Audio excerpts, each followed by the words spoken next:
नमस्कार दोस्तों, इन्फोबैक्स में मैं रोशन मैथिल आपका स्वागत करता हूं। दोस्तों, आज हम बात करेंगे कि अपने स्टार्टअप के लिए, अपने व्यापार के लिए हम फंड कहां से ला सकते हैं। क्योंकि आपको पता है कि एक व्यवसाय जो आप व्यापार करने जा रहे हैं उसका एक ऑब्जेक्टिव ढूंढना जितना कठिन है उतना ही कठिन है उस व्यापार के लिए फंड लाना। खास करके जब आप नए बिजनेस में जा रहे हैं तो फंड लाना थोड़ा कठिन हो जाता है। आप नए स्टार्टअप में जा रहे हैं तो लोग आपके आइडियाज़ पे बिलीव कर भी सकते हैं, नहीं भी कर सकते हैं। आपको तो बिलीव होता है अपने आइडियाज़ पे, लेकिन ज़रूरी नहीं है कि हर व्यक्ति आपके आइडियाज़ पे बिलीव करे, या फिर उसके कुछ प्रॉस एंड कॉन्स होंगे। हो सकता है वो प्रॉस ना देख करके कौन सी देख रहे हो तो वो आपके व्यापार में फंड नहीं लगाते हैं या लगाना नहीं चाहते। तो एक बहुत बड़ा चैलेंज होता है खास करके एक न्यू व्यापारी को, एक नए स्टार्टअप जो शुरू करते हैं उनके लिए, कि वो फंड कहां से रेज करेंगे। तो आज का जो अपना टॉपिक होगा वो यही होगा कि हम कौन कौन से ऐसे जगह हैं, कौन कौन से ऐसे लोग हैं, कौन कौन सा ऐसा जो स्टेजेस हैं उस स्टेजेस से हम लोग फंड अपने व्यापार में ला सकते हैं, अपने स्टार्टअप में ला सकते हैं। दोस्तों, शुरू करते हैं। लेकिन शुरू करने से पहले अगर आपने हमारा स्टार्टअप वाला वीडियो नहीं देखा है कि स्टार्टअप बेसिकली किसको माना जाता है, तो आप आई बटन पे क्लिक कर लीजिए, वहां पे जाकर के आप इस वीडियो को देख लीजिए ताकि ये वीडियो आपको और प्रॉपर तरीका से समझ में आए कि हम अपने स्टार्टअप के लिए फंड कहां से लाए। चैनल पे नए हैं तो बिल्कुल आपको पता है, चैनल को सब्सक्राइब कर लीजिए, वीडियो को जरूर लाइक कर दीजिए और बेल आइकन जरूर दबा लीजिए ताकि जो भी मेरा नया वीडियो आता है उसका नोटिफिकेशन आप तक पहुंच जाए। दोस्तों, शुरू करते हैं। देखिए, कोई भी व्यापार जब हम प्रारंभ करते हैं तो प्रारंभिक फेज का भी एक एक्सपेंसेस होता है। क्योंकि प्रारंभिक फेज के अगर एक्सपेंसेस, जैसे कंपनी बना रहे हो तो कंपनी का रजिस्ट्रेशन करवाना पड़ेगा, आपने कोई पेटेंट लेना है तो उस पेटेंट के रजिस्ट्रेशन चार्जेस होंगे, कई सारे कानून्स होते हैं उसके अंदर मुझे रजिस्ट्रेशन करवाना होता है, उसके चार्जेस होगा। ऑफिस आप एक सेटअप करोगे तो ऑफिस के एक्सपेंसेस हो जाएंगे, आप एक कोई मशीन वगैरह लगाना चाह रहे हो तात्कालीन तो उसके एक्सपेंसेस हो जाएंगे। तो बहुत ऐसे छोटे बड़े एक्सपेंसेस हो जाते हैं जो तात्कालीन हमें बेयर करना पड़ता है। तो एक व्यवसायी जो होता है वो कहीं पे फंड लाने से पहले क्या करता है, अपना कुछ एक्सपेंसेस खुद से करता है, कुछ पैसे खुद से लगाता है। लेकिन कई ऐसे भी मित्र हैं जिनके पास में ये खुद छोटा सा भी फंड नहीं होता उनके पास में, जो अपने पैसे लगाए। उनके पास में आइडियाज़ तो हैं लेकिन उनके पास में क्या है, फंड नहीं है। आइडिया उनके पास में फुल प्रूफ आइडिया है और उस आइडिया पे वो बिलीव भी करते हैं वो बिल्कुल न्यू आइडिया भी है जो मार्केट में चलेगा, लोगों को थोड़ा हेल्प करेगा, ऐसा आइडिया है। लेकिन उसके पास में क्या है कि फंड है ही नहीं। तो उस केस में वो क्या कर सकते हैं, उस केस में वो फंड कहाँ से ला सकते हैं। दोस्त, हमेशा याद रखिएगा, भारत का जो तरीका है उसमें सबसे पहले जो आपके बिजनेस पे बिलीव करते हैं, आपके बिजनेस में पैसा लगाने के लिए तैयार होते हैं, वो होते हैं आपके फ्रेंड्स एंड आपके फैमिली। तो इस चीज़ को दिमाग, पहला जो हमारा स्टेज था जहाँ से हम पैसा ला सकते थे वो है आपका फ्रेंड्स एंड फैमिली। यानी आप बिल्कुल अर्ली स्टेज में होते हैं तो आप अपने आइडियाज़ को अपने फ्रेंड्स के पास में स्प्रेड करते हैं, अपने फैमिली को बताते हैं, तो उनको लगने लगता है कि नहीं ये आइडियाज़ काम करेगा और वो वैसे भी आपके साथ जुड़े हुए हैं तो वो कुछ ना कुछ पैसा आपको देते हैं जिससे आप इस चीज का शुरुआत कर सकते हैं। ठीक है। दूसरा जो सर स्टेज आता है, जब आप अपने व्यापार को थोड़ा सेटअप कर लिया, कहने के लिए कि आप किसी को ऑफिस में बुला सकते हो, ऐसा सेटअप आपने कर लिया, तो एक मार्केट में बहुत बड़े ऑर्गेनाइजेशन के तौर पे बहुत लोग काम कर रहे हैं बिजनेस इंक्यूबेटर के तौर पर। आप बोलेंगे कि सर बिजनेस इंक्यूबेटर क्या होता है। देखिए, इंक्यूबेटर को पहले समझते हैं, उसके बाद बिजनेस इंक्यूबेटर को समझेंगे। इंक्यूबेटर का मतलब क्या होता है, माहौल देना। ठीक है, जिस माहौल में आप सरवाइव नहीं कर पा रहे हैं तो आपके लिए एक उचित वातावरण बनाना, एक ऐसा माहौल बनाना जिसमें आप सरवाइव करेंगे। आप एक नया व्यापारी हैं, आप बिल्कुल कंपीट नहीं कर सकते, आपको रॉ मटेरियल कहाँ से परचेज करना है, आपको मशीन कहाँ से परचेज करना है, आपके लैंड एंड बिल्डिंग कहाँ होंगे, आपके बिजनेस का लोकेशन क्या होगा, आपको लोन कहाँ से मिलेगा, कहाँ से नहीं मिलेगा, तो आप इसमें परेशान हो जाएंगे, उलझ जाएंगे। बाकी आपके प्रोडक्ट लाइन जो आप बना रहे हैं उसका मार्केट क्या है, आप बेच पाओगे नहीं बेच पाओगे। तो यहाँ पे एक बिजनेस इंक्यूबेटर आपके साथ आ जाता है और वो आपको बताता है कि आपको फंड कैसे कैसे मिलेगा, और वो अपना भी फंड लगाते हैं और इनिशियल स्टेज में आपको ग्रो करने के लिए वो क्या करते हैं, पैसा देते हैं।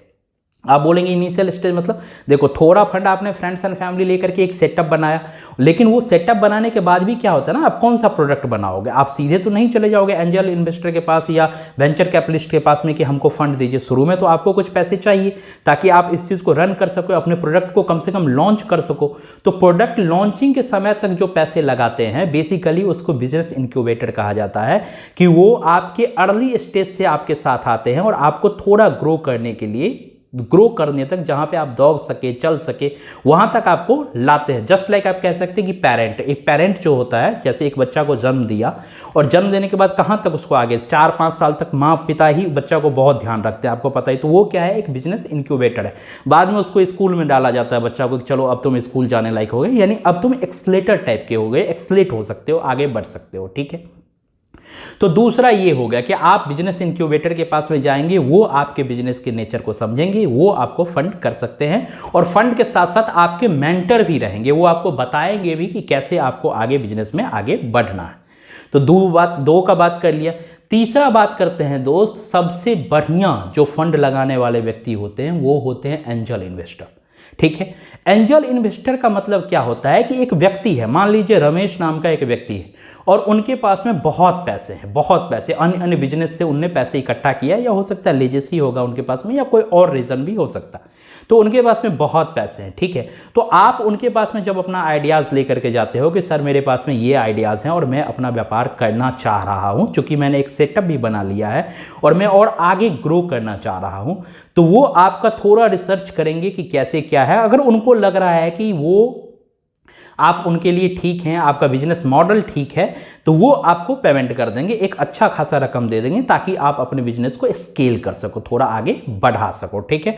आप सस्टेनेबल में आ जाओ, आप कंपटीशन में उतर सको मार्केट में, ठीक है।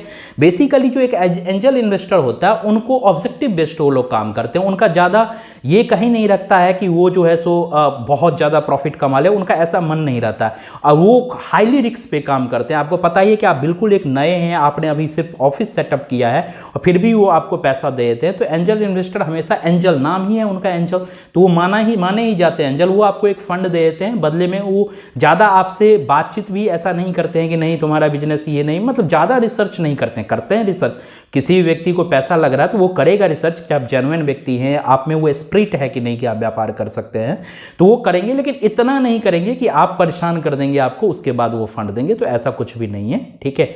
तो वो थोड़ा हाईली रिस्क पे काम करते हैं और रिटर्न भी ज़्यादा नहीं सोचते हैं। बेसिकली उनका एक ऑब्जेक्टिव होता है कि उनका नाम हो मार्केट में कि वो बिजनेस को फंड कर रहे हैं, ठीक है। अब एंजल इन्वेस्टर कौन हो सकता है, कहाँ कहाँ आप अप्रोच कर सकते हैं, वेंचर कैपिटलिस्ट में कहाँ कहाँ, बिजनेस इंक्यूबेटर में कहाँ कहाँ आप कर सकते हैं, इसके लिए भी मैं एक प्रॉपर वीडियो बनाऊंगा। तो उस वीडियो में मैं आपको बताऊंगा कि बिजनेस इंक्यूबेटर कौन कौन है जहाँ पे आपको अप्रोच करना है, आपको एंजल इन्वेस्टर कौन कौन है जहाँ पे आपको अप्रोच करना है, वेंचर कैपिटलिस्ट कौन कौन है तो वहाँ पर आपको अप्रोच करना है। तो ये आगे की बात है, आगे हम बात करेंगे, ठीक है। अब जो चौथे नंबर पे दोस्त आता है, आप सब नाम सुने होंगे, एंजल इन्वेस्टर का तो नाम आप सुने ही होंगे। चौथे नंबर पे जो आते हैं वो है हमारे वेंचर कैपिटलिस्ट, ठीक है। वेंचर कैपिटलिस्ट का आप नाम सुने होंगे। सबसे पहले समझते हैं कि वेंचर कैपिटलिस्ट होते कौन है। वेंचर कैपिटलिस्ट होता क्या है, जैसे हमारा या आपका एक व्यापार होता है ना, जस्ट लाइक वेंचर कैपिटलिस्ट का भी एक व्यापार होता है।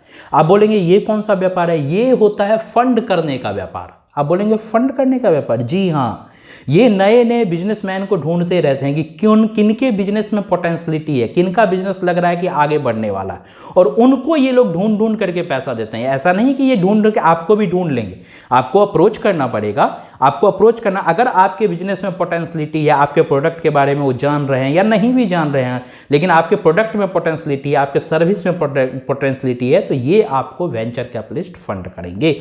लेकिन एक बात याद रखिएगा, वेंचर कैपिटलिस्ट जो होता है वो बहुत ही ज़्यादा रिसर्च करते हैं। जब तक वो बहुत रिसर्च नहीं करेंगे आपके बारे में, आपके बिजनेस के बारे में, आपके बिजनेस के प्रोडक्ट लाइन के बारे में, तब तक वो आपको पैसे देने वाले नहीं हैं। और ये हमेशा हाई रिटर्न चाहते हैं, ये भी ध्यान में रखिएगा कि ये हमेशा हाई रिटर्न चाहते हैं, ये छोटे रिटर्न के लिए काम नहीं करते हैं, क्योंकि इनको भी जवाब देना होता है, इनका अपना पैसा नहीं होता है। जैसे एंजल इन्वेस्टर का सारा पैसा अपना होता है, मैंने बताया, वहीं वेंचर कैपिटलिस्ट का पैसा अपना नहीं होता, ये भी मार्केट से पैसा लिए रहते हैं, या फिर इनके साथ जो एसोसिएट्स लोग रहते हैं वो पैसे उनके होते हैं। तो इनके ऊपर रिस्पॉन्सिबिलिटी आ जाती है कि जो पैसे ये किसी को भी दे रहे हैं उसका सदुपयोग हो, उसका बढ़िया तरीके से ज़्यादा हाईली रिटर्न वापसी करे, ठीक है। ऐसा नहीं हो कि पैसा किसी न किसी तरीके से डिसइन्वेस्टमेंट हो जाए, इन्वेस्टमेंट खत्म हो जाए, ठीक है। तो ये वेंचर कैपिटलिस्ट का काम होता है। वेंचर कैपिटलिस्ट पे भी आप जाकर के पैसा वहां से ले सकते हो। पांचवा जो सर बहुत ही ज़्यादा मैं कह सकता हूँ कि पॉपुलर है आजकल छोटे व्यापारियों के लिए, और ख़ास करके ये व्यापारियों के लिए ही नहीं है, पॉलिटिशियन के लिए है, जर्नलिस्ट के लिए है, या फिर ऐसे ही इंडिपेंडेंटली कोई अगर सोशल वर्क कर रहा है उसके लिए है, कोई अस्पताल में चला जाता है उसके लिए भी है। जी हाँ, क्राउड फंडिंग का मैं बात कर रहा हूँ। आजकल क्राउड फंडिंग से भी आप अपने बिजनेस के लिए इन्वेस्टमेंट ला सकते हैं, आप अपने बिजनेस के लिए लोन ले सकते हैं। बेसिकली क्राउड फंडिंग जो होता है दोस्तों वो 3 प्रकार के होते हैं। पहला होता है donation based crowd funding. Donation based crowd funding में क्या होता है कि आपको पैसा रिटर्न करने की जरूरत नहीं है। और ये कौन कौन लोग करते हैं, जैसे अभी आपने हाल में देखा होगा कन्हैया कुमार, जो क्राउड फंडिंग से 28 घंटे के अंदर में 28 लाख रुपए करीब करीब उन्होंने इकट्ठा किया था और 1 सप्ताह के अंदर में 71 लाख रुपए उन्होंने इकट्ठा कर लिया था। तो ये क्या था, डोनेशन बेस्ड क्राउड फंडिंग। उनको लोगों ने डोनेशन दिया, उनसे वो रिटर्न नहीं मांगेंगे, ठीक है। सेम केस आतिशी का था। तो ये सब डोनेशन बेस्ड होता है। कई बार आप देखते होंगे यूट्यूब फेसबुक पर में कि किसी को कैंसर हो जाता है तो वो क्राउड फंडिंग करवाता है, लोगों को बोलता है इन्फ्लुएंसर वगैरह को कि सर कुछ पैसे दीजिए, और वो इन्फ्लुएंसर आपको बोलेगा आप भी 10-20 रुपए डोनेट कर देते हो, ठीक है। तो ऐसा होता रहता है, इसको कहते हैं क्राउड फंडिंग। ये डोनेशन बेस्ड क्राउड फंडिंग हो गया, ठीक है। दूसरा जो होता है वो होता है investment based crowd funding. Investment based crowd funding क्या होता है कि मान लो आपका एक बिजनेस है, ठीक है, तो क्राउड फंडिंग के भी कई सारे वेबसाइट्स हैं, उसका मैं एक अलग वीडियो बनाऊंगा, उसमें चर्चा करूंगा। तो उस वेबसाइट पे क्या होता है कि अपन जाते हैं, अपने व्यापार के बारे में लिखते हैं, हमारे नेचर ऑफ बिजनेस के बारे में लिखते हैं, हमारे बारे में लिखते हैं, सब कुछ लिखते हैं, ठीक है। और फिर लोगों से हम क्या करते हैं, उस लिंक को शेयर करते हैं। और वहां भी बहुत सारे क्राउड फंडिंग के वेबसाइट पे बहुत ऐसे लोग रहते हैं, तो वो आपको वहां पे पैसे दे सकते हैं, या फिर आप अपने भी सोशल साइट्स वगैरह पे प्रचार करके अपने व्यापार का आप वहां से पैसे ले सकते हो। लेकिन वो पैसे आपको रिटर्न करना होता है, क्योंकि वो क्या है, इन्वेस्टमेंट में क्राउड फंडिंग है। अभी तो वो पैसे लगा रहे हैं, लेकिन वो एक रिटर्न के साथ वो इन्वेस्टमेंट है।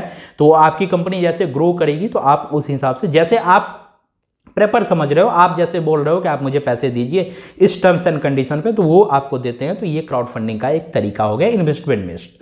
एक होता है थर्ड नंबर पे लोन बेस्ड क्राउड फंडिंग। तो लोन बेस्ड क्राउड फंडिंग में भी क्या होता है कि टर्म्स एंड कंडीशन आप बनाते हैं और आप लोन का एक क्या होता है इंटरेस्ट भी बताए। क्योंकि इन्वेस्टमेंट में क्या होता है कि कंपनी प्रॉफिट कमाएगी तो हम आपको बांटेंगे, लेकिन लोन में क्या होता है कि कंपनी प्रॉफिट कमाए नहीं कमाए हमें कोई मतलब नहीं है, हम सर्टेन परसेंटेज आपसे लेंगे ही लेंगे। तो लोन बेस्ड क्राउड फंडिंग जो होता है उसमें आपको जो है सो पहले से डिटरमाइन करना होता है कि मैं 10% 12% आपको इंटरेस्ट चुकाऊंगा, ठीक है। तो उनको लगता है कि मैं बैंक में पैसे जमा करूं तो मुझे 3-4% मिलना है और इसको दे देता हूं 10-12% मुझे मिल जाएगा।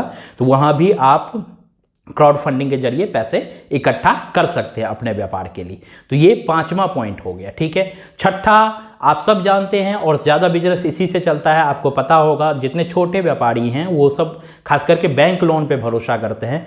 तो बैंक लोन भी एक ऐसा जगह है जहां से आप पैसा ले सकते हैं। बैंक भी ऐसा जगह है, फाइनेंशियल इंस्टीट्यूशन आजकल आ गए मार्केट में जो बहुत पैसे लगा रहे हैं। थोड़ा उनका रेट ऑफ इंटरेस्ट जरूर महंगा रहता है, लेकिन व्यापारियों को लोन दे रहे हैं। तो आप बैंक से लोन लेकर के गवर्नमेंट के कई सारे लिंक्ड स्कीम होता है, जैसे मैंने कई सारे लोन स्कीम पे बात किया। अगर आप लोन स्कीम के बारे में जानना चाहते हैं तो मेरे चैनल पे जाइए जरूर, और वहां पे प्ले लिस्ट के अंदर आप लोन स्कीम, मैंने एक चैनल प्ले लिस्ट बना रखा है, तो वहां जाकर के गवर्नमेंट बेस्ड क्या क्या लोन स्कीम है वो भी आप देख सकते हैं। तो वहां पे आपको इसका ऑप्शन मिल जाएगा। तो लोन लेने के बारे में आप जानते हैं कि लोन लेकर के भी हम अपने व्यापार को आगे बढ़ा सकते हैं। और 7वें नंबर पे जो है दोस्त, उसके बारे में मैं बात करता, वो होता है गवर्नमेंट का ग्रांट और सब्सिडी मिलना, ठीक है। गवर्नमेंट भी कई बार आपको सब्सिडी देती है, गवर्नमेंट भी कई बार आपको ग्रांट देती है बिजनेस स्टार्ट करने के लिए। आपको पता ही होगा, भारत में अगर स्टार्टअप आप शुरू करते हैं तो 10,000 करोड़ रुपए का एक गवर्नमेंट का एक फंड है, जो गवर्नमेंट क्या करती है, जो स्टार्टअप उनको लगता है स्टार्टअप इंडिया के अंतर्गत रजिस्ट्रेशन लिया है और लगता है कि ये बढ़िया काम कर रही है, तो गवर्नमेंट भी उसे ग्रांट देती है कि ठीक है, सब्सिडाइज कर देती है कि आप काम कीजिए और आगे बढ़िए, ठीक है। बहुत बड़ी बात है, इस पे भी ध्यान रखिएगा, ठीक है। और 7वें नंबर का मैंने बता दिया कि गवर्नमेंट ग्रांट ले सकते हैं। गवर्नमेंट जो ग्रांट देते हैं बेसिकली वो रिसर्च एंड मेंटेनेंस वाले को थोड़ा ज़्यादा देते हैं, बाकी को थोड़ा उस पर ध्यान नहीं देते हैं। जो नए प्रोडक्ट लाइन के लिए रिसर्च कर रहे हैं या फिर उस प्रोडक्ट को थोड़ा डेवलपमेंट पे ध्यान दे रहे हैं कि इस प्रोडक्ट को डेवलप करना है, तो उस पर ध्यान रखते हैं। दोस्तों ये वीडियो जरूर इन्फॉर्मेटिव लगा होगा। आपको मैंने 7 ऐसे तरीके बताए जिससे आप अपने स्टार्टअप के लिए लोन ले सकते हैं, ठीक है। और मैंने जो पहले भी बताया था, अभी फिर से बता दे रहा हूँ कि जो वेंचर कैपिटलिस्ट कौन है, बिजनेस इंक्यूबेटर कौन है या एंजल इन्वेस्टर कौन है, इनके लिए भी मैं एक प्रॉपर वीडियो बनाऊंगा जिसमें बताऊंगा कि ये वेंचर कैपिटलिस्ट है, जहाँ पे जाकर के आप अपने बिजनेस के लिए अप्लाई कर सकते हो, वहाँ से आप फंड ले सकते हो। एंजल इन्वेस्टर ये है जिनके पास में जाकर के आप बोल सकते हो कि सर मुझे फंड दीजिए अपने बिजनेस के बारे में, तो वो भी आपको फंड दे सकते हैं।